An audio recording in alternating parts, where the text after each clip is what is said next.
Chaque soir, papa m'entraînait dans ma chambre pour m'imposer des gestes que je ne comprenais pas encore. Je te le jure, c'était bien plus sinistre que ce que ton esprit peut concevoir, ma petite. Quelque chose qui a arraché mon enfance avec la brutalité d'un boucher découpant ses proies. Ses mains gigantesques maintenaient ma tête avec une force qui laissait des marques bleuâtres sur ma peau. L'odeur âcre de l'alcool et de la terre imprégnait les murs de ce cabinet devenu mon enfer personnel. Une pièce construite au cœur de notre maison comme un temple pervers pour ses obsessions. Le pire, c'était de plonger mon regard dans ses yeux et d'y découvrir cette satisfaction malsaine. Cette lueur qui disait qu'il savait exactement qu'il détruisait une vie, et qu'il se régalait de son impunité. Après tout, qui pourrait croire la voix tremblante d'une fillette de 8 ans face à un grand docteur adulé, qui sauvait des villes le jour et anéantissait la mienne la nuit? Tu te dis peut-être qu'il n'y a rien de pire que cela. Ma chérie, la vraie horreur n'était pas ce qu'il m'a infligé durant ces années interminables de violation. Non, c'était ce que moi, enfant brisé et transformé en monstre par sa main, j'ai osé lui infliger en retour. Voir ses yeux implorer la clémence, tandis que je déposais lentement le poison qui dévorait son corps de l'intérieur. Murmurer la vérité à son oreille, alors qu'il restait paralysé, incapable de parler. Comprendre, dans sa terreur absolue, que sa propre victime était devenue son bourreau. Le voir saisir, avec une clarté terrifiante, qu'il agoniserait sous les mains de cette petite fille qu'il croyait avoir anéantie. Personne, jamais, ne découvrirait ce qui était arrivé au respecté docteur Aristide Chantby. Ressentir pour la première fois le pouvoir pur et enivrant de lui restituer, goutte à goutte, toute la souffrance qu'il m'avait imposée. Bonjour à tous. Je suis Madeleine Victoire Chantby. J'ai 78 ans et je vis à Willac depuis ma naissance en 1943. Aujourd'hui, je vais vous raconter l'événement le plus choquant de ma vie. Regardez-moi bien, je ne ressemble pas à une mamie classique de feuilleton. J'ai cette mèche violette que j'ai colorée le mois dernier. Quelques tatouages ornent maintenant mes bras, des marques que j'ai commanditées à me faire après mes 60 ans.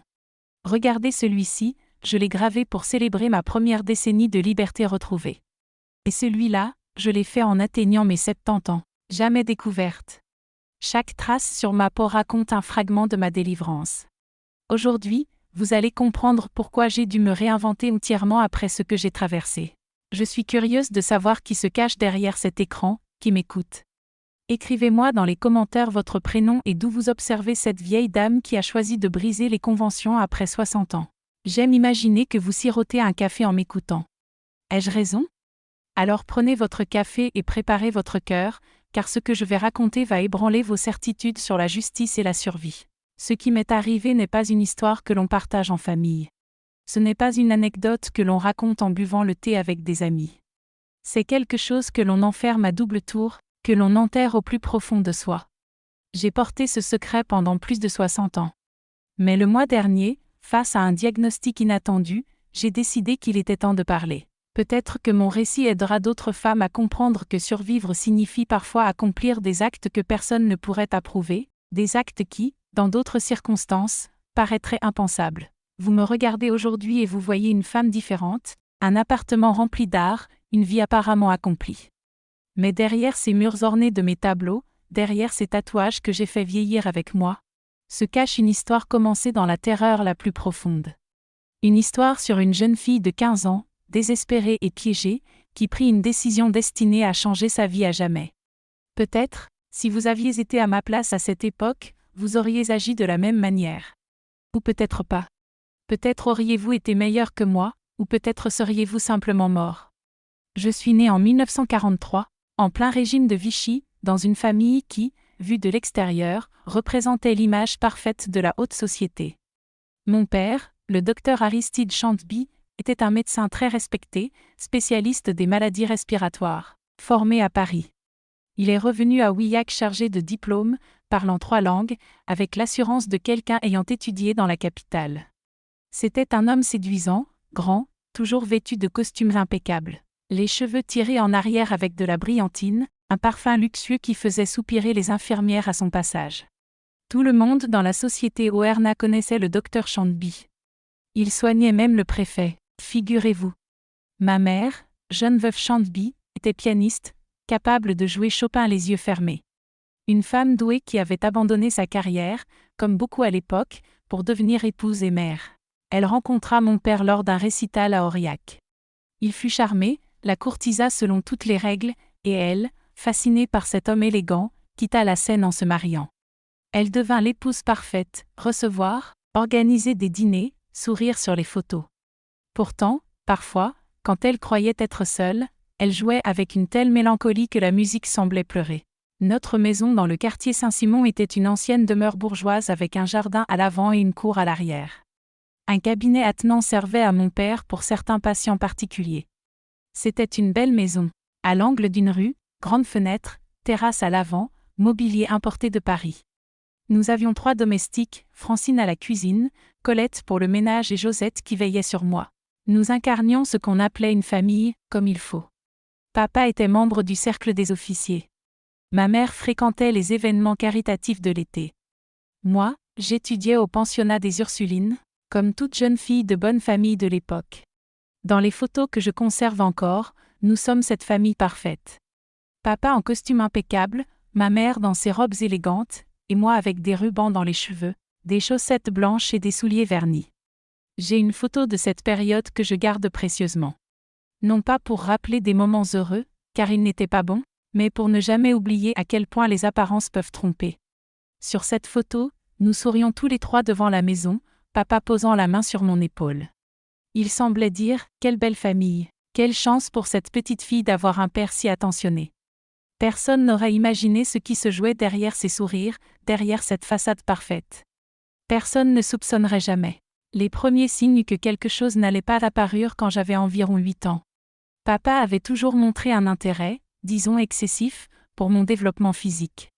Au début, il le camouflait sous prétexte de soins médicaux. « Voyons, ma petite princesse, disait-il en mesurant ma taille, mon poids, en inspectant ma gorge et mes oreilles. » Au début, cela semblait parfaitement normal. Après tout, il était médecin. Mais quelque chose clochait dans son regard, dans la manière dont ses mains s'attardaient trop longtemps à certains endroits, comme s'il observait, analysait, attendait. Bientôt, les examens médicaux réguliers commencèrent, toujours dans le cabinet attenant à la maison, toujours sans la présence de ma mère. « Jeune veuve, c'est pour le bien de la médecine. Tu t'inquiètes pour rien, disait-il quand elle demandait à m'accompagner. Et ma mère, élevée à ne jamais remettre en question son mari, se contentait de dire « Tu ne comprends rien à la médecine, ma chérie. Laisse-moi m'occuper de notre fille. » Ainsi, elle s'éloignait, reprenait son piano, ses broderies, n'importe quel endroit loin de ce cabinet où je restais seule avec lui, sans saisir ce qui se passait. Au fil des années, il y eut tant d'examens, tant de moments où je sortais de ce cabinet avec un sentiment d'étrangeté, quelque chose de mauvais, mais sans pouvoir le nommer. Comment une fillette de cet âge pouvait-elle comprendre ce qui se déroulait? Comment aurait-elle pu le désigner? Nous n'avions aucune éducation sexuelle, aucune information. Les sœurs au pensionnat enseignaient que le corps était un temple sacré, qu'il fallait rester pur pour le mariage, mais elles ne précisaient jamais de quoi nous devions nous préserver. Je me souviens d'une fois, j'avais environ 10 ans, après l'un de ces examens, un doute m'avait traversé. J'ai demandé à sœur Mathilde, mon institutrice, s'il était normal qu'un médecin examine certaines parties du corps. Elle devint rouge comme une pivoine, me fit un sermon sur la modestie et la pureté, et m'envoya réciter 10 Je vous salue Marie pour avoir des pensées impures. Aujourd'hui encore, si je sens cette odeur, tout mon corps se met en alerte comme un animal traqué. Il s'est approché, l'otoscope à la main, et m'a demandé d'ouvrir la bouche. Il a suivi les procédures habituelles, regardant ma gorge, inspectant mes oreilles. Tout était encore conforme au protocole médical. Puis il m'a demandé d'enlever ma robe de chambre pour écouter mon cœur. J'ai trouvé cela étrange, mais j'ai obéi. C'était mon père. C'était un médecin. Je lui faisais confiance. C'est alors que tout a commencé à déraper. Ses mains ont dépassé le stéthoscope, touchant là où elles n'auraient jamais dû, s'attardant là où il n'était pas nécessaire. « Que fais-tu, papa ?» ai-je demandé, confuse. Il a affiché ce sourire que je n'avais jamais vu auparavant. Un sourire qui n'atteignait même pas ses yeux. « Je t'examine complètement, ma petite. C'est une procédure standard pour les filles de ton âge. Tout passe par là. » Ainsi commença mon cauchemar personnel. Un cauchemar qui durerait des années, évoluant du toucher accidentel à la violence explicite. Un cauchemar que je ne pouvais confier à personne, car qui me croirait? Il était le docteur Aristide Chanteby, médecin respecté, sauveur de vie, soignant même le préfet, invité à parler dans les congrès. Et moi, je n'étais qu'une petite fille de 8 ans, une enfant que l'on considérait exagératrice, comme il le répétait aux autres. Pendant les 3 années suivantes, ces examens devinrent plus fréquents et toujours plus intrusifs. Il inventait des prétextes médicaux sophistiqués. Nous devons vérifier ton développement, disait-il. Il est important de s'assurer que tout est normal chez toi. Il utilisait des termes techniques que je ne comprenais pas, des explications scientifiques qui semblaient plausibles même aux yeux d'autres adultes. Les jeunes filles doivent être examinées régulièrement pendant la puberté pour vérifier qu'il n'y a pas d'anomalie, expliquait-il avec naturel quand quelqu'un questionnait la fréquence des visites. Il était trop intelligent pour être un monstre visible. Il savait dissimuler, faire paraître normal ce qui était horrible. Il masquait ses actes derrière un discours médical, des mots compliqués que personne n'osait remettre en question. Et moi, petite fille sans instruction, comment aurais-je pu me défendre face à ce médecin respecté ? C'est parfaitement normal, Madeleine. Tous les médecins font ces examens à leurs filles. C'est un privilège d'avoir un père médecin qui peut prendre soin de toi ainsi. Et lorsque je questionnais, lorsque j'essayais de résister, il surgissait avec des menaces voilées. Personne ne te croirait contre moi, ma fille. Je suis le médecin qui soigne le préfet. Qui écouterait une enfant confuse plutôt qu'un médecin respecté ? La peur qu'il implantait en moi dépassait l'abus physique. C'était une terreur psychologique constante. Si tu en parles à qui que ce soit, je peux facilement te faire interner à l'asile de Sainte-Anne pour hystérie. J'ai des collègues là-bas, tu sais. Ils accepteraient mon diagnostic sans poser de questions. L'asile de Sainte-Anne, pour ceux qui ne connaissent pas, c'était le plus grand établissement psychiatrique de la région. Un endroit d'où personne ne sortait. J'avais une peur absolue, rien qu'à entendre ce nom. Et le pire, c'est que je savais qu'il pouvait le faire. Ce n'était pas un bluff. À cette époque, interner une jeune fille pour hystérie était terriblement simple. Il suffisait de la parole d'un homme de la famille, surtout si cet homme était médecin. J'avais 10, 11 ans, et je comprenais déjà que j'étais totalement à sa merci. Chaque année qui passait, il devenait plus méticuleux pour m'empêcher de chercher de l'aide. Il m'isolait méthodiquement de toute personne qui aurait pu me soutenir. D'abord, ce furent mes amis de l'école. Madeleine a une santé fragile, expliquait-il au maire qui m'invitait à des fêtes. Prédisposition aux infections. Mieux vaut ne pas trop l'exposer aux autres enfants. Les rares amis que j'avais disparurent peu à peu. Les invitations cessèrent d'arriver. Progressivement, je suis devenue la petite malade, celle que l'on regardait avec pitié, mais de loin. L'isolement était étouffant, et lui, si intelligent, savait le faire passer pour un soin attentif. Un père soucieux qui protégeait sa fille fragile. Le coup final arriva quand j'avais 11 ans. 3 enfants du pensionnat ont été diagnostiqués avec la tuberculose, annonça-t-il lors d'un dîner avec cette fausse mine de préoccupation médicale. Le lendemain, il réorganisait déjà la petite chambre du fond comme salle d'études. Mieux vaut que tu prennes des cours à la maison, décréta-t-il. Il n'y eut aucune discussion. L'école, les amis, les institutrices, le personnel, toutes ces personnes qui auraient pu remarquer que quelque chose n'allait pas, m'étaient enlevées. Les précepteurs venaient à des heures alternées, toujours sous sa supervision directe. Je suis médecin. Je m'intéresse aussi à la pédagogie, disait-il avec ce sourire fou qui décourageait toute question. Aux yeux de tous, il était le père parfait. Et quand un professeur montrait de l'inquiétude à mon sujet, remarquant mon comportement renfermé, mes regards effrayés, il ne restait jamais longtemps en poste. Pendant ce temps, il veillait à ce que ma mère soit toujours occupée, toujours loin. Viève, j'ai reçu une invitation pour que tu donnes un récital à Vichy, disait-il avec enthousiasme. Ton ancien professeur organise une série de représentations. Ce serait l'occasion parfaite pour que tu remontes sur scène, même partiellement. Ma mère, si naïve, était ravie de cette opportunité. Elle ne voyait pas qu'elle passait de plus en plus de temps hors de la maison. De plus en plus loin de moi. Les répétitions, les déplacements pour des représentations dans d'autres villes, les engagements sociaux qu'il insistait pour qu'elle respecte, tout était soigneusement orchestré. Chaque absence me laissait seule avec lui. J'ai parfois essayé de demander de l'aide, maladroitement, comme une enfant. Quand mes tantes venaient, j'essayais d'insinuer qu'il se passait quelque chose de mauvais. Papa me fait des examens chaque semaine, balbutiai-je un jour, à peine audible. Son visage s'était figé un instant, les yeux écarquillés, puis tout est redevenu normal. C'est bien ma chérie. Ton père est un excellent médecin. Tu as de la chance d'avoir ses soins. C'était comme heurter un mur de béton. Personne ne voulait voir, personne ne voulait savoir. Le docteur Aristide Chantbise était au-dessus de tout soupçon. Remettre en question ses actes aurait été comme remettre en cause les fondations mêmes de notre société. Il y a eu un seul moment d'espoir réel. Monsieur Pellerin, un professeur de sciences plus âgé, venait me donner des cours de physique et de chimie 2 fois par semaine. Il commença à remarquer des changements dans mon comportement. Comment je me crispais à l'approche des pas de mon père dans le couloir. Comment je me recroquevillais quand la porte s'ouvrait soudainement. Un jour, après le cours, il me demanda directement : « Se passe-t-il quelque chose à la maison, Madeleine ? Quelque chose qui te fait peur ?» Je me figeai, incapable de répondre. Une part de moi voulait crier la vérité. L'autre tremblait de peur face aux conséquences. J'ai fini par dire quelque chose de vague sur les examens médicaux que je n'aimais pas. Monsieur Pellerin fronça les sourcils et me regarda longuement. « Des examens médicaux ? À quelle fréquence ? » demanda-t-il doucement. Je répondis que c'était plusieurs fois par semaine, toujours le soir. Il murmura, presque pour lui-même, « Cela ne semble pas normal. Je vais parler à quelques personnes, Madeleine. Peut-être pouvons-nous. » Je n'ai jamais su ce qu'il comptait faire. La semaine suivante, une nouvelle enseignante est arrivée à sa place. Jeune, nerveuse, hésitante. Quand j'ai demandé où était Monsieur Pellerin, elle détourna le regard. Il ne donne plus de cours particuliers. Il y a eu un problème. Ce n'est que bien plus tard que j'ai appris la vérité. Mon père avait répandu de fausses rumeurs sur Monsieur Pellerin.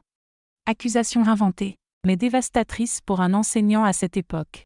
Personne n'a posé de questions. Personne n'a enquêté. La parole du docteur Chantbise faisait loi. Ainsi, j'ai perdu la seule personne qui avait remarqué que quelque chose n'allait pas et qui voulait m'aider. J'ai essayé avec ma mère aussi, plusieurs fois. Maman, je n'aime pas les examens que papa me fait. Un soir, après son retour d'un voyage, elle me regarda, confuse, puis inquiète. Quel genre d'examen, ma fille ? demanda-t-elle. J'ai essayé d'expliquer, mais je n'avais ni les mots ni le vocabulaire. Il touche des endroits qui me mettent mal à l'aise, murmurai-je. Son visage passa par plusieurs émotions, choc, incompréhension, puis déni. Ton père est médecin, Madeleine. Il sait ce qu'il fait. Tu entres dans la puberté, certains examens sont nécessaires. Puis elle changea de sujet, visiblement mal à l'aise. Le lendemain, je remarquai qu'elle semblait avoir pleuré. Ses yeux étaient rouges, son visage abattu. J'entendis des bribes de conversation entre elle et mon père. « Es-tu sûr que c'est nécessaire ? demanda-t-elle. « Absolument, répondit-il, avec sa voix autoritaire de médecin.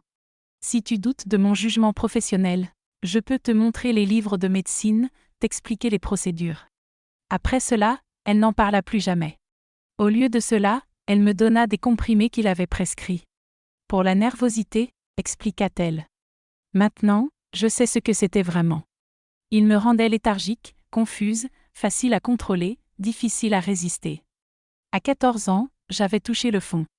Des années d'abus, de manipulation, d'isolement m'avaient plongé dans l'ombre d'une personne. Je ne voyais pas d'issue, pas d'avenir. Un soir, après un examen particulièrement brutal, j'ai décidé que je n'en pouvais plus. J'ai attendu que tout le monde dorme. Je suis allée dans son cabinet et j'ai pris plusieurs flacons de médicaments. Je ne savais pas exactement ce que c'était, juste qu'ils étaient puissants, sur ordonnance. J'ai avalé les comprimés avec de l'eau du robinet et me suis allongée sur mon lit. J'ai attendu que la mort vienne, avec une étrange sensation de paix. Enfin, le cauchemar semblait toucher à sa fin, mais même cela n'a pas fonctionné. Il m'a trouvée le lendemain matin, encore vivante, presque inconsciente. Au lieu de m'emmener à l'hôpital, il m'a soignée à la maison, lavage gastrique, sérum, médicaments pour contrer les effets de ce que j'avais pris. Il était compétent, je ne peux pas le nier. Il savait exactement comment me maintenir en vie. Mais ce n'était pas par amour. J'étais sa propriété, son objet de plaisir malsain. Le pire est venu après. Il a transformé ma tentative de suicide en arme contre moi. Tu vois ce qui s'est passé, Geneviève, a-t-il dit à ma mère en larmes. Hystérie féminine classique. Historique familial. Et ainsi, officiellement, je suis devenue hystérique. Il a enregistré le diagnostic, informé d'autres médecins, créé un dossier. Avec cette étiquette, j'étais encore plus piégée. Toute tentative de dénonciation serait perçue comme le délire d'une fille perturbée. À l'époque, le traitement de l'hystérie consistait en sédation et isolement. Plus de médicaments, plus de réclusion, moins de contact avec le monde extérieur. Parfait pour qu'il poursuive ses abus sans interférence. Ma vie est devenue un cycle sans fin de terreur, examens, médicaments pour me rendre docile, isolement, peur constante d'être interné si je parlais. Mes amis, raconter cette partie de l'histoire m'épuise encore aujourd'hui.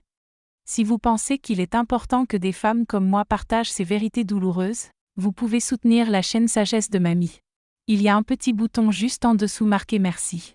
Cliquez dessus, choisissez un montant, 5, 10, 20 €, c'est comme m'offrir un café pendant que vous écoutez mes histoires. Ce n'est pas un abonnement, juste un geste unique pour maintenir ces récits vrais en ligne. J'avais 14 ans et j'avais déjà tout essayé, demandé de l'aide, me tuer, résister. Rien n'avait fonctionné. J'étais plus isolée que jamais, plus contrôlée que jamais, plus désespérée que jamais. Et c'est à ce moment-là, au fond du gouffre, que quelque chose a changé en moi. Quelque chose de froid, calculateur, déterminé. Si personne n'allait m'aider, je devais m'aider moi-même. Si personne n'allait faire justice, je devais la faire de mes propres mains. J'ai commencé à observer mon père autrement. Non plus comme la figure monstrueuse et toute-puissante qui me terrorisait, mais comme un problème à résoudre, un obstacle à éliminer de ma vie. J'ai remarqué des choses que je n'avais jamais perçues, sa méthodicité, sa confiance aveugle en ses connaissances médicales, sa certitude qu'il contrôlait totalement la « fille hystérique » que j'étais. Alors j'ai compris que sa plus grande force, ses connaissances médicales, qu'il utilisait pour me dominer, pouvaient aussi être sa plus grande faiblesse. Une idée a commencé à germer dans mon esprit. Terrible, dangereuse, effrayante, fascinante à la fois. Une idée qui allait tout changer. C'était en mai, et j'avais presque 15 ans. Je vivais ce cycle d'horreur sans fin, jusqu'à ce qu'une opportunité inattendue se présente. Papa avait été invité à un congrès important à Lyon, d'une semaine entière. Pour la première fois depuis des années, il serait absent plusieurs jours de la maison. Maman, bien sûr, irait avec lui. Elle ne manquait jamais une occasion de s'éloigner de cette maison, sans savoir vraiment pourquoi. « Nous allons te laisser avec tante Hortense », a-t-il dit, sur ce ton autoritaire qui n'admettait aucune discussion. Mais 2 jours avant le départ, tante Hortense téléphona. Elle avait une forte grippe et ne pourrait pas me recevoir. Il n'y avait pas le temps d'arranger quelqu'un d'autre, quelqu'un de fiable, comprenez, quelqu'un manipulable par lui. La solution fut simple, me laisser à la maison, sous la surveillance des domestiques, avec 1000 recommandations et restrictions. Elle ne doit pas sortir de la maison, instruit Francine. Personne ne doit lui rendre visite à cause de sa santé fragile. Pour la première fois depuis des années, j'ai senti que je pouvais respirer. La maison semblait différente sans lui, plus légère, comme si même les murs se détendaient en l'absence de cette présence oppressante.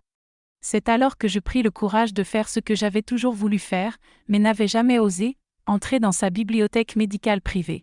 Une pièce adjacente au cabinet, toujours fermée à clé. Là, il gardait ses livres les plus précieux, ses notes, ses cas cliniques. Je savais où était la clé de secours. Des années à l'observer m'avaient appris ses habitudes méticuleuses. Le 2e jour de son absence, une fois les domestiques retirés, je m'y rendis. Tourner cette clé dans la serrure fut comme ouvrir un portail vers un autre monde. Des étagères et encore des étagères de livres médicaux, organisés par spécialité, anatomie, physiologie, pharmacologie, pathologie. Tout était là, à portée de main, prêt à me révéler ce savoir qu'il utilisait comme arme contre moi. Je commençai à feuilleter les volumes, essayant de comprendre. Et puis je tombai sur la section la moins visible, quelques livres de toxicologie médico-légale, ceux qu'il utilisait pour ses avis dans des affaires policières. Je lus sans pouvoir m'arrêter. Chaque page révélait un secret, une possibilité, des substances provoquant des symptômes neurologiques, des composés imitant des maladies naturelles, des dosages lents, progressifs, presque imperceptibles. Quelque chose s'éveilla en moi cette nuit-là. Une idée terrible et fascinante à la fois, et si j'utilisais ces connaissances contre lui ? Et si, petit à petit, je pouvais lui retirer le pouvoir qu'il exerçait sur moi ? Mais je savais que j'avais besoin de plus. Des connaissances plus précises, des détails pratiques. Et c'est là que je me souvins de M. Pellerin, ce même professeur de sciences qui, des années auparavant, avait tenté de m'aider. Après que papa les eut renvoyés du pensionnat, M. Pellerin était retourné travailler comme aide-pharmacien, sa profession d'origine avant d'enseigner. Papa ne se doutait même pas qu'il restait en contact avec moi, même lors des messes du dimanche. Je le voyais parfois à la messe, l'une des rares sorties autorisées, toujours assis au fond de l'église. Il me saluait d'un signe discret, d'un regard compatissant. Je sentais qu'il pressentait ce qui se passait dans cette maison. Le dimanche suivant, profitant que Francine était partie parler à une amie après la messe, je m'approchai de lui. « Monsieur Pellerin, murmurai-je, j'ai besoin de votre aide. » Il sembla surpris, mais ne recula pas. Nous convînmes d'une rencontre le lendemain, quand il passerait par hasard devant ma maison et que je serais par hasard en train d'arroser les plantes du jardin. Et c'est exactement ce qui se produisit.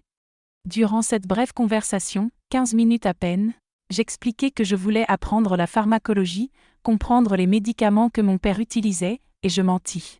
Je ne dis pas mon vrai but. Ses yeux bleus délavés par l'âge brillaient d'une sagesse triste. J'ai quelques livres qui pourraient t'aider, petite, dit-il doucement. Des livres que mon père lui avait prêtés et qu'il n'avait jamais récupérés, un manuel de pharmacologie pratique et un recueil sur les effets de diverses substances sur l'organisme. Nous convînmes qu'il les laisserait cachés dans le mur du fond, derrière une brique descellée formant une cachette parfaite. Ainsi commença mon éducation clandestine en pharmacologie et toxicologie. Ces livres étaient un trésor. Le manuel expliquait en détail comment certaines substances interagissaient dans le corps, tandis que le recueil listait les effets de divers composés, beaucoup accessibles à l'époque sans grand contrôle. C'était mon épiphanie. Je pourrais utiliser les connaissances de mon oppresseur contre lui-même. Peu à peu, transformer le grand docteur Chantbise en un patient dépendant de soins, inverser totalement nos rôles. Je commençai à établir une correspondance secrète avec Pellerin. Je glissais mes questions dans la brique descellée, et des jours plus tard, je trouvais ses réponses détaillées. Des questions apparemment innocentes sur des médicaments, des dosages, des combinaisons. Il pensait que je cherchais seulement à comprendre mes propres traitements, peut-être à me protéger des excès de mon père. Je n'ai jamais révélé mon vrai objectif. Et lui, dans son innocence, n'a jamais soupçonné. Comment puis-je identifier les symptômes de la digitale en excès ? Écrivis-je dans une lettre. Quels sont les signes d'intoxication chronique aux métaux lourds ? Dans une autre. Des questions auxquelles il répondait avec la précision de quelqu'un qui avait passé des décennies à manipuler des médicaments, sans imaginer qu'il armait la main d'une vengeresse. Pendant ce temps, j'ai mis en place un système discret pour obtenir les substances dont j'avais besoin. De petits vols dans le cabinet de mon père, un flacon ici, quelques comprimés là, jamais assez pour éveiller les soupçons. Puis, gagnant en confiance, je faisais même des achats pour le docteur dans les pharmacies du quartier. « Papa, je viens chercher ce médicament », disais-je avec mon meilleur visage d'enfant innocent. Personne ne posait de questions. J'étais la fille du docteur Chantbise. Tout le monde me connaissait. Petit à petit, j'ai constitué mon arsenal chimique, caché à l'intérieur d'une vieille poupée dont j'avais créé un double fond. Pour justifier mes connaissances croissantes en chimie, j'ai convaincu mon père de me laisser faire du travail bénévole au laboratoire de l'école. « Je veux suivre tes pas en médecine, papa », mentis-je effrontément. Il était si fier qu'il accepta. D'autant plus que le laboratoire était supervisé par sœur Mathilde, une vieille religieuse conservatrice qu'il connaissait bien. Là, j'ai commencé par de petites expériences anodines, mais bientôt je mélangeais des substances plus sérieuses. Tests sur des plantes, sur des insectes. Tout était noté dans un cahier séparé. Quelle dévotion, disait sœur Mathilde, toute fière de son élève prodige. Si elle avait su, je retenais par cœur les pages des livres de Monsieur Pellerin, les notes de bas de page détaillant les réactions indésirables des médicaments. J'apprenais à calculer exactement combien de chaque substance utilisée sans éveiller le moindre soupçon. Je restais parfois après les cours, inventant des projets supplémentaires juste pour manipuler les réactifs chimiques que l'école gardait sous clé. Pour documenter mon plan sans éveiller l'attention, j'ai créé un journal codé, semblable à un cahier d'études médicales ordinaires, terminologie scientifique, notes sur des traitements, registre de symptômes. Si quelqu'un l'avait trouvé, il aurait cru que j'étais une élève dévouée se préparant à suivre la carrière de mon père. Les effets commencèrent subtilement, exactement comme prévu. D'abord, un léger tremblement des mains qu'il tentait de dissimuler, puis de petites pertes de mémoire qu'il attribuait à la fatigue. « Je travaille trop », disait-il, inconscient que ces mots annonçaient le début de sa chute. En 3 mois, ces symptômes étaient devenus impossibles à ignorer. Le tremblement s'aggravait au point qu'il renversait du café sur la table au petit déjeuner. Sa coordination motrice fine, si essentielle pour un médecin, commençait à flancher. Je me souviens du jour où il laissa tomber un instrument pendant une consultation. Le patient est sorti en commentant dans la salle d'attente. Les mains du docteur Chantbiz ne sont plus aussi stables qu'avant. C'était le commencement de la fin de sa carrière brillante. Dans la médecine des années 1950, l'image était tout, un médecin devait paraître infaillible, fort, presque surhumain. La moindre faiblesse pouvait ruiner sa réputation. Aristide, tu dois consulter un spécialiste, insista un collègue venu dîner et ayant remarqué les signes. Mon père résista pendant des semaines, sûr de son invincibilité, jusqu'au jour où il fit tomber un plateau d'instruments chirurgicaux au milieu d'une procédure. Il céda enfin. J'accompagnai mon père à sa première consultation avec le docteur Labrousse, neurologue renommé. Je voulais être présente, observer chaque geste, chaque réaction, absorber chaque détail. Les examens disponibles étaient rudimentaires, pas d'IRM, pas de scanner, rien des outils sophistiqués d'aujourd'hui. Tout reposait sur les réflexes, la coordination, la force musculaire et le regard clinique. Cela ressemble à un tableau neurologique dégénératif, diagnostiqua Labrousse après une batterie de tests basiques. Je ne peux pas encore préciser lequel. Nous devons suivre la progression. Il évoqua plusieurs possibilités, sclérose en plaques, Parkinson précoce, neuropathie rare. La médecine de l'époque tâtonnait dans l'obscurité du système nerveux, incertaine et spéculative. Cette ignorance médicale devint ma plus grande alliée. Sans examen précis, sans certitude scientifique, personne ne douta lorsque les signes révélèrent une maladie neurologique progressive. Personne n'aurait soupçonné que ces symptômes étaient provoqués. Qui aurait imaginé qu'une adolescente de 15 ans puisse créer un tableau clinique aussi convaincant? Les autres médecins furent nombreux à être consultés, impressionnés par la réputation et les relations de mon père. Tous arrivaient aux mêmes conclusions, une condition dégénérative atypique, quelque chose de rare, peut-être lié au système nerveux central. Chaque nouveau spécialiste confirmait le diagnostic précédent, construisant une vérité médicale que personne n'osait contester. Seul un neurologue à la retraite, un ancien collègue de mon père, faillit avoir des soupçons. Il y a quelque chose d'étrange dans la progression, murmura-t-il. Trop rapide pour certaines maladies, trop lente pour d'autres. Il suggéra des examens spécifiques, mais avant qu'ils puissent être réalisés, il fit une attaque et ne put continuer le suivi. Un coup de chance pour moi, bien que je n'ai jamais souhaité de mal au vieux médecin. Rapidement, je remplaçai ce médecin méfiant par d'autres, plus jeunes, fraîchement diplômés, désireux de soigner le grand docteur Chantbiz et trop impressionnés pour remettre en question ce qu'ils voyaient. Le docteur Moreau est excellent, papa, si attentif et au courant des recherches les plus récentes, disais-je, subtilement, guidant leurs observations vers mes symptômes soigneusement orchestrés. En un an, mon père était méconnaissable. L'homme fort et autoritaire était devenu dépendant pour se lever, s'habiller, se nourrir. Les tremblements étaient constants. La confusion mentale s'installait de plus en plus longtemps. Il perdait le fil de sa pensée au milieu des phrases, oubliait les noms, parfois ne reconnaissait plus où il se trouvait. La réaction de la société fut exactement ce que j'avais prévu. Ces mêmes personnes qui admiraient le grand docteur Chantbiz le regardaient maintenant avec un mélange de pitié et de malaise. Les consultations chutèrent drastiquement. Qui ferait confiance à un médecin qui ne pouvait plus tenir un stéthoscope? Les invitations à des conférences et congrès disparurent. En quelques mois, il passa de médecin respecté à patient digne de pitié. Et moi, je devenais la fille dévouée aux yeux de tous, celle qui abandonnait son adolescence pour prendre soin de son père malade. La jeune fille qui savait faire des injections, donner des bains, changer des couches. Tout pour le bien de son cher père. Quelle dévotion, quel amour filial, commentaient les dames de la société lorsqu'elles me voyaient pousser son fauteuil roulant sur la place. Si elles avaient su. Une fois, je lus mon nom dans une colonne sociale, touchant exemple de dévotion filiale, la jeune Madeleine Chantbiz se consacre entièrement aux soins de son père malade. L'autrefois respecté docteur Aristide Chantbiz. Une leçon pour notre jeunesse. Je lus cela et dus me contrôler pour ne pas rire. Le monde ne voyait que l'image qu'il voulait percevoir, celle d'une jeune fille dévouée, ignorant la vérité noire de ma vengeance silencieuse. Les regards compatissants se succédaient sans relâche. La pauvre petite, si jeune et déjà accablée, avais-je entendu Madame Fournier, l'épouse du banquier, murmurer à une amie en sortant de la messe.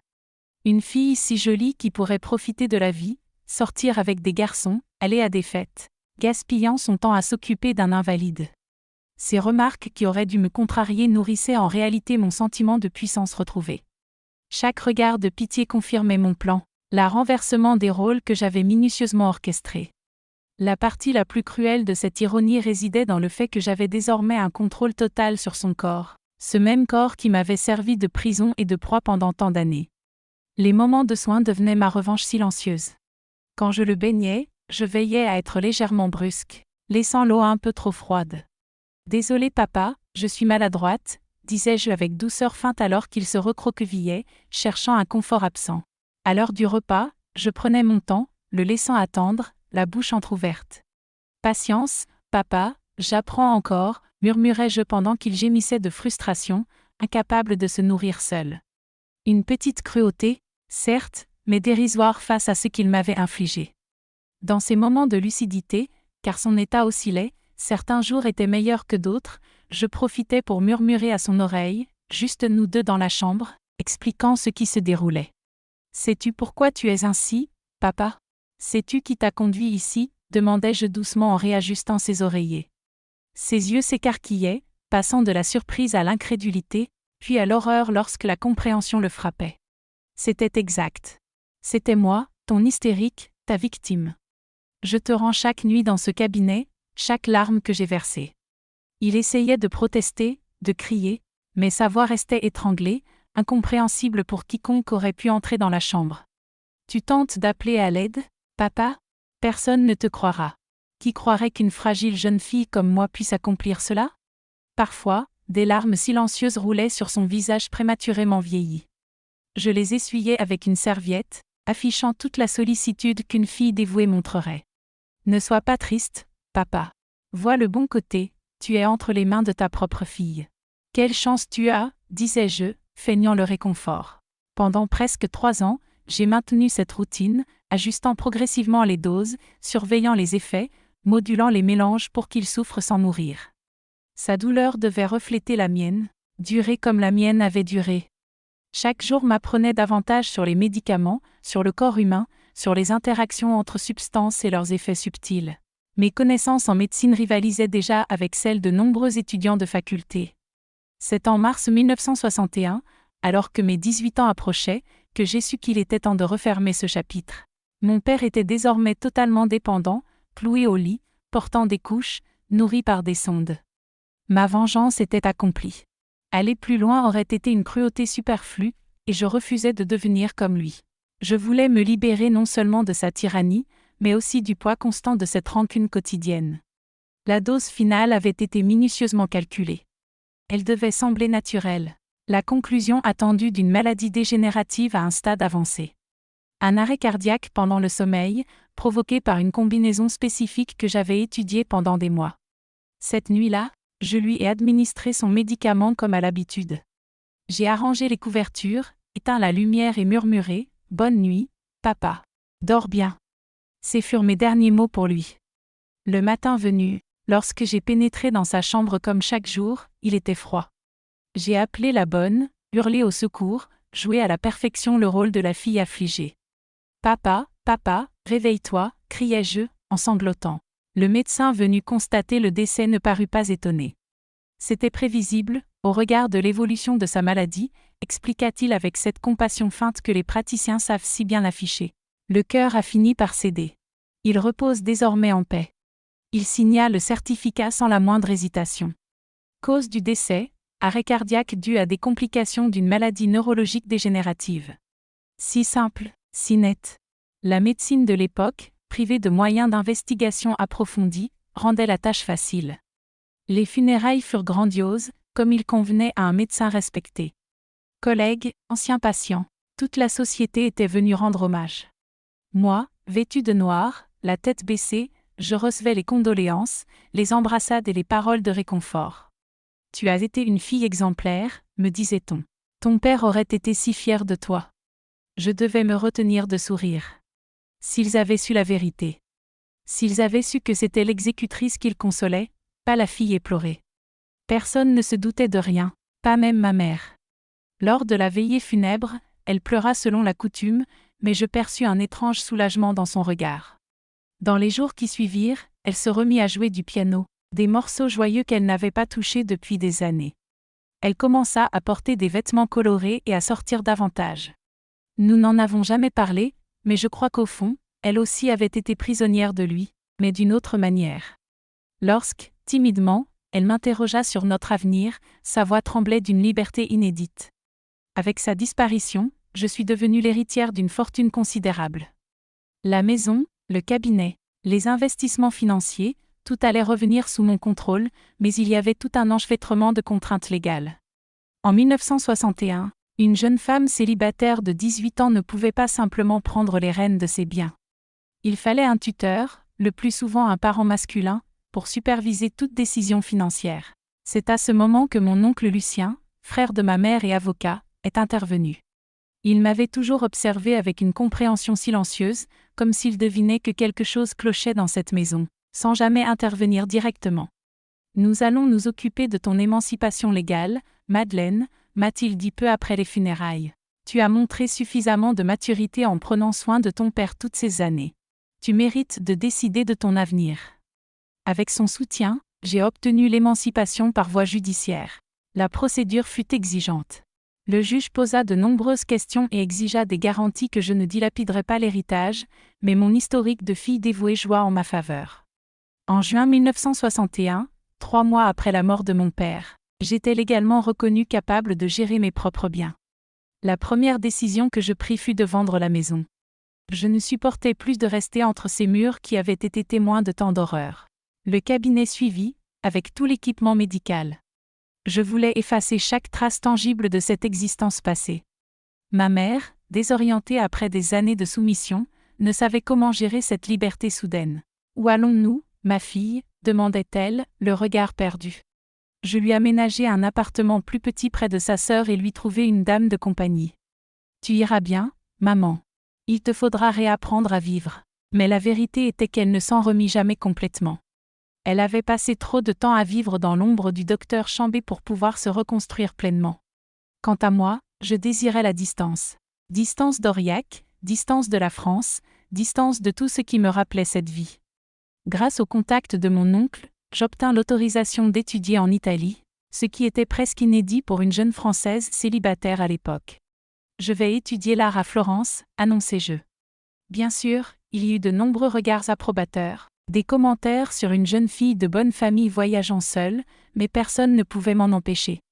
J'avais l'argent, les papiers et la détermination nécessaires. Avant mon départ, je rendis visite à Monsieur Pellerin, mon complice involontaire. Il était plus âgé, plus fragile, mais ses yeux gardaient cette bonté tranquille. « Alors tu pars, petite ?» demanda-t-il en entendant mes projets. « Tu vas étudier l'art ? Je pensais que tu continuerais la médecine avec tout l'intérêt que tu y portais. » Je souris, me souvenant qu'il n'avait jamais connu le véritable objectif de mes études en pharmacologie. Je crois avoir eu assez d'expérience avec la médecine pour toute une vie, Monsieur Pellerin. Maintenant, je veux créer, pas guérir. Il acquiesça, sans comprendre pleinement ce que je voulais dire, et me souhaita bonne chance. Je ne le revis jamais après ce jour. J'aimerais vous poser une question sérieuse. Si vous aviez été à ma place en 1958, sans commissariat spécialisé pour les femmes, sans protection de l'enfance, sans Internet pour dénoncer, sans psychologue à l'école, qu'auriez-vous fait ? Auriez-vous gardé le silence pendant 3 années supplémentaires, attendant vos 18 ans pour fuir la maison ? Auriez-vous dénoncé la situation à des autorités qui l'auraient classée comme une simple affaire familiale ? Ou auriez-vous, comme moi, recherché l'unique issue qui paraissait possible ? Dites-le-moi honnêtement dans les commentaires. Je ne cherche pas l'approbation, je veux comprendre comment d'autres auraient réagi. En septembre 1961, je pris un train à destination de Florence. J'avais 18 ans, une valise remplie de vêtements neufs, un capital considérable investi en sécurité, et le vertige délicieux de la liberté devant moi. Alors que le train quittait la gare, je jetai un dernier regard derrière moi. Aurillac s'éloignait à l'horizon et avec elle toute l'horreur de mon passé. À ce moment précis, je me fis la promesse de devenir une autre personne. Plus la victime, plus la vengeresse. Simplement Madeleine, une femme libre de tracer sa propre voie. Ce que j'ignorais encore, c'est que le passé ne se laisse pas abandonner si facilement, que les cicatrices de la violence et de la vengeance restent longtemps dans l'âme, même quand les ecchymoses s'effacent et que les coupables sont punis. Un long chemin m'attendait avant de retrouver la paix véritable. Mais c'est une autre histoire, celle de ma reconstruction, commencée dans ce train et qui se poursuit aujourd'hui, alors que j'ai 82 ans, tandis que je vous raconte ce que je n'ai jamais confié à quiconque. Le voyage vers l'Italie fut ma première respiration de vraie liberté. 3 jours à observer le ciel et les paysages changer de couleur, sans personne pour me surveiller, sans personne pour me dicter quoi faire. Je débarquai à Florence en octobre 1961, une ville figée dans le temps avec ses palais Renaissance et cette atmosphère artistique qui imprégnait chaque ruelle. Mon départ de France n'aurait jamais été possible sans l'aide de quelques personnes influentes. Le docteur Moreau, ami de longue date de la famille et l'un des rares à m'avoir toujours vu avec une compassion sincère, rédigea des lettres de recommandation pour mes contacts en Italie. Je connais cette jeune fille depuis son enfance. C'est une jeune femme exceptionnelle qui mérite cette opportunité, disait la lettre destinée au directeur de l'Académie des Beaux-Arts de Florence. Ces portes entr'ouvertes furent cruciales, car en 1961, une Française de 18 ans voyageant seule suscitait bien des soupçons. L'Italie s'imposait comme la destination la plus logique. J'avais appris la langue. Les échanges culturels franco-italiens facilitaient les démarches, et le coût de la vie restait plus abordable qu'à Londres ou New York. Je louai un petit appartement dans le quartier de Santa Croce, le quartier bohème de Florence, et m'inscrivis à l'Académie des Beaux-Arts. Les premiers mois furent un véritable choc culturel. Moi, qui avais vécu sous contrôle strict et dans un étouffement permanent, je devais désormais prendre toutes les décisions seule, du choix du petit déjeuner à la direction que je voulais donner à ma vie. Cette liberté que j'avais tant désirée se révéla à la fois merveilleuse et effrayante. « Signorina, êtes-vous vraiment seule ? Vous n'avez ni mari, ni père, ni frère ?» Les Italiens s'étonnaient toujours de mon indépendance précoce. L'Italie des années 60 restait très traditionnelle dans sa vision des rôles féminins. Les femmes avaient peu de droits et devaient souvent demander l'autorisation de leur mari pour presque tout. Moi, étrangère et sans homme pour me surveiller, j'étais vue avec suspicion par certains, avec une pointe d'envie par d'autres. Comment faites-vous pour vivre ainsi seule ? Mes camarades de l'académie posaient la question, sincèrement curieuse. La vérité ? Je ne savais pas moi-même comment je m'en sortais. Chaque journée était un défi, chaque décision un exercice d'autonomie que je n'avais jamais connu auparavant. J'ai appris à payer mes factures, à négocier avec des propriétaires, à me défendre contre des importuns, à gérer mon argent. Des compétences simples pour la plupart, mais que j'ai dû absorber d'un coup, comme quelqu'un jeté dans l'eau profonde qui doit apprendre à nager ou couler. Mes études artistiques ont commencé selon la tradition de l'époque. Nous dessinions des modèles vivants, étudions les techniques classiques, reproduisions les grands maîtres. Mais j'ai vite compris que cet univers académique était presque aussi conservateur que la France que j'avais quittée. J'ai alors commencé à fréquenter des ateliers indépendants, des lieux où des artistes plus expérimentaux se rencontraient pour discuter de nouvelles approches. C'est dans l'un de ces ateliers que j'ai rencontré Lucia Bianchi, l'une des premières femmes artistes italiennes à défier ouvertement les standards de son époque. Elle avait presque 40 ans, les cheveux courts, fumait la pipe et portait des pantalons alors que la plupart des femmes restaient confinées aux jupes. « L'art n'est pas de la décoration, ma petite », m'a-t-elle dit dès le premier jour. L'art, c'est révolution et transformation. S'il ne dérange pas, ce n'est pas de l'art. Lucia devint ma première véritable mentor, celle qui m'encouragea à chercher ma propre voie artistique. Elle remarqua mon intérêt pour l'anatomie, résultat des années passées à étudier les livres de mon père, et m'encouragea à exploiter cette connaissance. « Transforme ce que tu sais en expression », me répétait-elle. « Utilise ce que tu as appris pour survivre comme outil pour créer. » Après 2 ans à Florence, je sentis qu'il était temps d'élargir mes horizons. Paris m'attirait, avec ses promesses d'avant-garde et de liberté créative. En 1963, j'arrivai dans la ville lumière, où le mouvement féministe commençait à émerger, où l'existentialisme de Simone de Beauvoir questionnait les rôles traditionnels des femmes. C'était comme découvrir une tribu dont j'ignorais l'existence. Dans les salons de Saint-Germain-des-Prés, j'entendis pour la première fois des femmes parler librement de violences domestiques, d'abus, et des structures sociales qui protégeaient les agresseurs. Le personnel est politique, disait-elle, bien avant que ce slogan ne devienne courant. Ces discussions furent comme un baume pour mon esprit meurtri. J'ai compris que je n'étais pas seule et que mon expérience n'était pas un accident isolé, mais faisait partie d'un problème systémique beaucoup plus vaste.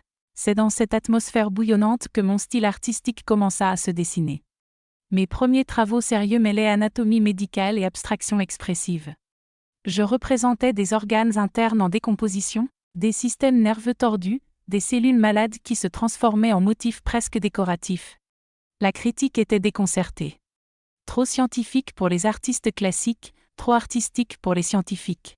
La jeune Française transforme la médecine en poésie visuelle, écrivit un critique après ma première exposition personnelle dans une petite galerie du Marais, en 1966. Ce que personne ne savait, c'est que chaque peinture, chaque gravure était une confession codée. Les systèmes nerveux brisés représentaient le mien. Le corps en décomposition incarnait mon père. Les cellules malades symbolisaient la société qui avait laissé tout cela se produire. En 1968, au cœur des protestations étudiantes à Paris, je rencontrai Fabrice Montferrand, un artiste multimédia 10 ans plus âgé que moi. Il avait un regard tendre, des mains qui ne touchaient jamais sans permission, et une manière de percevoir le monde qui me fascinait. C'était le premier homme capable de s'approcher de moi sans éveiller la peur ou le dégoût. Notre relation se développa lentement, avec un respect mutuel et une patience dont je n'avais jamais fait l'expérience. Nous nous mariâmes en 1970, lors d'une petite cérémonie entourée d'amis artistes et intellectuels. Fabrice n'a jamais cherché à me contrôler ni à remettre en question mon indépendance. « Ton travail compte autant que le mien », répétait-il lorsque nous discutions d'opportunités professionnelles. C'était un féministe avant même que le mot existe, un homme convaincu de l'égalité réelle entre les sexes. Avec lui, j'ai appris que tous les hommes ne sont pas des monstres, que le toucher peut être tendre, que l'intimité peut se bâtir sur le consentement et le respect. Notre mariage dura jusqu'au moment où nos trajectoires artistiques divergeaient, non à cause de trahison ou de disputes. Il reçut une bourse pour étudier le cinéma expérimental au Japon. Moi, je fus invitée à exposer à Berlin. Nous nous séparâmes en bons termes, conservant une affection durable jusqu'à sa disparition en 2008. Pendant mon séjour à Berlin, je découvris que j'étais enceinte. Un dernier cadeau de ma relation avec Fabrice. Je décidai de garder l'enfant, consciente que je serais mère célibataire dans une époque encore très jugeante. En décembre 1975, ma fille Florence vint au monde. En la regardant, je fis une promesse solennelle. Elle ne connaîtrait jamais la peur qui m'avait paralysée, ne serait jamais réduite au silence, n'aurait jamais son autonomie confisquée. Je l'élevai avec des valeurs féministes solides, lui enseignant dès l'enfance le consentement, le droit de dire non, et l'importance de sa voix. Elle grandit dans des ateliers d'art, parmi des manifestations politiques, entourée de femmes fortes déterminées à changer le monde. Aujourd'hui, elle est médecin légiste à Paris, suivant ironiquement la voie médicale que j'avais refusée, mais pour rendre justice aux victimes de violences. Mon second mariage eut lieu en 1980 avec Grégoire Valmont, un entrepreneur culturel qui organisa une rétrospective de mon travail à Marseille. Il était charismatique, passionné d'art, et m'introduisit dans un réseau plus commercial qui élargit considérablement ma visibilité en tant qu'artiste. Nos 11 années furent intenses, marquées par de nombreux voyages, des expositions internationales, et l'ouverture de nouvelles portes. Grégoire n'était pas homme facile. Son tempérament était impulsif, son énergie indomptable, mais il respecta toujours mon espace et mon indépendance. Nous nous séparâmes en 1991, lorsque je compris que nos valeurs s'étaient trop éloignées. Il souhaitait que je crée des œuvres plus commerciales, moins provocantes. Je refusais de trahir mon expression pour séduire les collectionneurs. Nous nous sommes séparés sans amertume, chacun poursuivant sa route. Grâce à lui, j'ai rencontré des conservateurs français qui, des années plus tard, faciliteraient mon retour en Auvergne. Ma dernière relation marquante débuta en 1995 avec Lucien Favréau, professeur de littérature à la Sorbonne. Nous nous sommes rencontrés lors d'un événement culturel, et la connexion fut immédiate. Deux personnes portant leurs blessures différemment, mais capables de comprendre la souffrance de l'autre sans mots. Lucien m'a encouragé à revenir en Auvergne, même temporairement. La région a changé, me disait-il. Peut-être est-ce le moment de faire la paix avec tes racines ? Notre relation dura jusqu'en 2010, lorsqu'il succomba à un cancer foudroyant. 15 années de compagnie tranquille, de conversations profondes, de nostalgie partagée pour une Auvergne que nous aimions et redoutions à la fois. Au fil des décennies, mon apparence a évolué progressivement. Chaque transformation était une déclaration d'indépendance, une façon de reprendre possession de mon corps. Dans les années 70, j'abandonnais les robes strictes pour des vêtements pratiques et confortables. Dans les années 80, je coupais mes cheveux courts, au grand étonnement de ceux qui pensaient qu'une femme devait conserver une longue chevelure. Dans les années 90, je choisis des couleurs vives, des bijoux audacieux, un maquillage reflétant ma créativité plutôt que les normes imposées. Mais le changement le plus significatif survint en 2005, à 62 ans, lorsque je fis mon premier tatouage. Un dessin abstrait inspiré de cellules nerveuses, placé sur mon bras droit, celui que mon père avait tenu fermement pendant les abus. Ce tatouage fut une revendication définitive, mon corps, mon territoire. D'autres suivirent, chacun marquant une décennie de liberté acquise, chacun racontant une partie de mon histoire dans un langage que moi seul comprenais entièrement. Mon retour définitif en Auvergne eut lieu en 1997, après la mort de ma mère. Je suis revenu pour régler des affaires administratives, petit à petit, j'ai fini par rester. Wyack avait radicalement changé. La ville provinciale de mon enfance était devenue une cité dynamique et vivante. Le pays aussi avait évolué, tentant de panser les blessures du passé, bâtissant de nouvelles institutions. J'ai acheté l'appartement où je vis aujourd'hui, en plein centre-ville. Je l'ai aménagé avec des pièces ramenées de mes voyages, des œuvres d'artistes que j'admire, ainsi que certaines de mes créations que je n'avais jamais voulu vendre. J'y ai construit un espace qui reflète ce que je suis devenue. Une femme qui a transformé sa douleur en art, qui a su trouver de la beauté même dans les expériences les plus sombres. En 1989, j'ai commencé un travail pionnier d'art-thérapie pour les femmes victimes de violences. Je m'appuyais sur ma propre expérience, sans jamais en révéler les détails, bien sûr. J'ai élaboré une méthodologie permettant de traiter le traumatisme par l'expression visuelle. L'art n'efface pas ce qui s'est passé, expliquais-je lors des ateliers, mais il peut donner forme à l'inexprimable, transformer la douleur en quelque chose que vous contrôlez plutôt que quelque chose qui vous domine. Pendant toutes ces années, j'ai entretenu la façade de la fille qui avait perdu son père à cause d'une maladie tragique. C'était l'histoire officielle que je racontais à ceux qui me questionnaient sur ma famille. Mon père était médecin. Il était mort jeune, atteint d'une maladie neurologique rare. Aussi simple que cela. Personne ne posait de questions. Personne ne soupçonnait rien. Même ma fille a grandi en croyant cette version. J'avais jugé préférable de lui épargner la vérité entière, du moins jusqu'à ce qu'elle soit adulte et prête à comprendre. Il n'y eut qu'un seul moment où j'ai failli tout révéler. C'était en 1992, lors d'une séance particulièrement intense avec une thérapeute que j'avais commencé à consulter après ma séparation d'avec Grégoire. Nous abordions ma relation complexe avec la médecine. Pourquoi j'utilisais mes connaissances médicales dans mon art, mais refusais de consulter des médecins quand j'étais malade. La question qu'elle posa avec ses yeux pleins de compréhension faillit me faire craquer. Y a-t-il quelque chose à propos de votre père que vous n'avez jamais dit à personne ? Demanda-t-elle doucement. Un nœud se forma dans ma gorge, des larmes voulaient éclater après des décennies de silence. J'étais sur le point d'avouer, mais au dernier moment, je me suis reculée. C'était un homme compliqué, répondis-je vaguement. Elle acquiesça, respectant mes limites, et nous passâmes à un autre sujet. Nous ne sommes jamais revenus sur cette question. La décision de raconter mon histoire maintenant, à 82 ans, n'a pas été prise à la légère. En janvier de cette année, on m'a diagnostiqué un cancer du pancréas à un stade avancé. 6 mois, peut-être 1 an, m'ont dit les médecins. Ironique que la médecine continue à jouer un rôle si central dans ma vie, déterminant mes délais jusqu'à la fin. Ce diagnostic m'a forcé à repenser à mes secrets, au point d'avoir porté seule cette histoire si longtemps. J'ai commencé à observer la France d'aujourd'hui, les changements dans les lois de protection de l'enfance, les commissariats spécialisés pour les femmes, les canaux de dénonciation qui n'existaient pas à mon époque. Le progrès est là, et pourtant tant de filles continuent de souffrir en silence, comme j'ai souffert.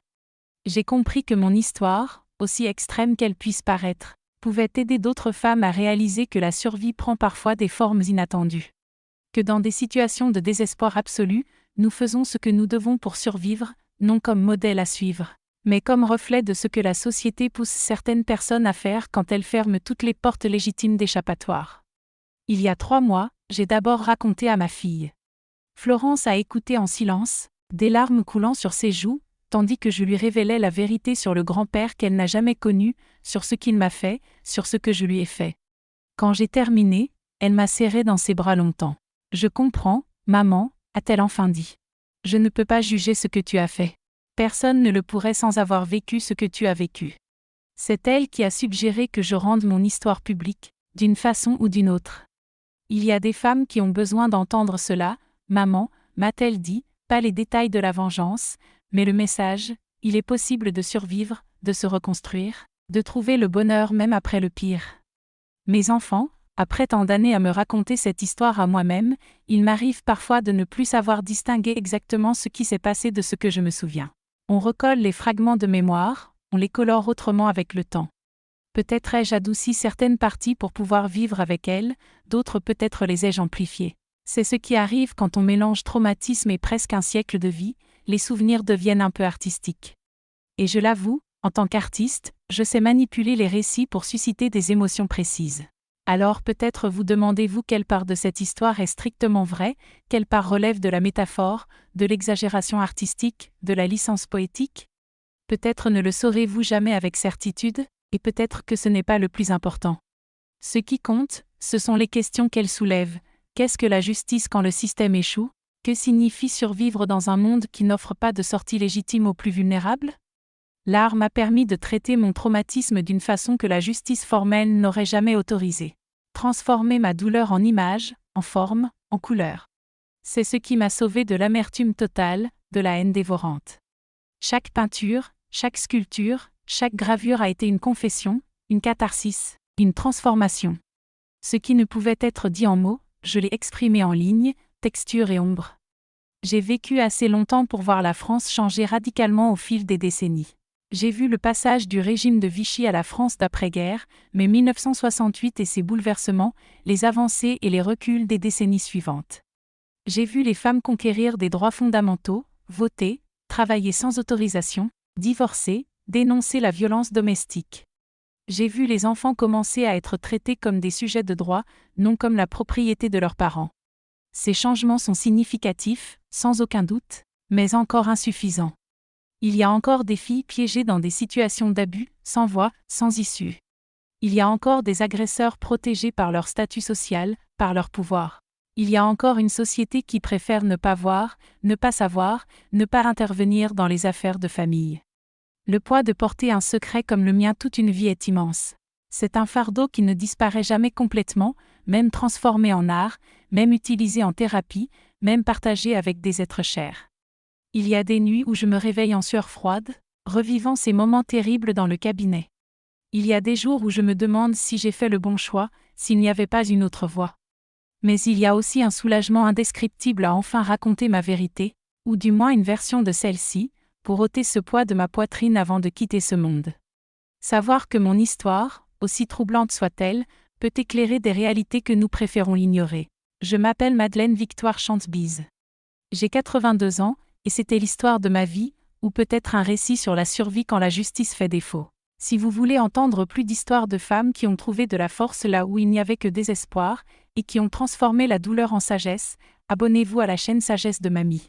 Et souvenez-vous, chaque femme âgée que vous croisez aujourd'hui dans la rue avec ses cheveux blancs a vécu une époque très différente de la nôtre.